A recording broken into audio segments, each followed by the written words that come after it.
When people talk about super Tuscans, they're referring to a category of Italian wines that didn't originally fit into Italy's traditional classification system, yet consistently outperformed many of the country's most prestigious appellations. Welcome back to WineWidow, the mini podcast where we zoom in on the most fascinating corners of winemaking, the stories, the science, and the bottles that changed everything.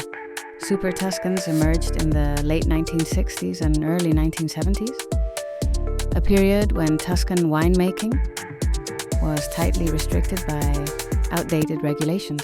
The Chianti Classico rules required producers to blend in white grapes like Trebbiano and Malvasia and discourage the use of international varieties such as Cabernet Sauvignon and Merlot. These limitations prioritized tradition over quality, preventing Tuscan wines from competing at the highest level globally. In response, a small group of pioneering winemakers chose to defy the rules. They replanted vineyards with non-permitted varieties, reduced yields, and aged their wines in French barriques rather than large traditional casks. Their wines were technically illegal, labeled as simple vino da tavola or table wine, but their quality was undeniable. The movement truly began with Sassicaia, developed by Mario Incisa della Rochetta in Bolgheri.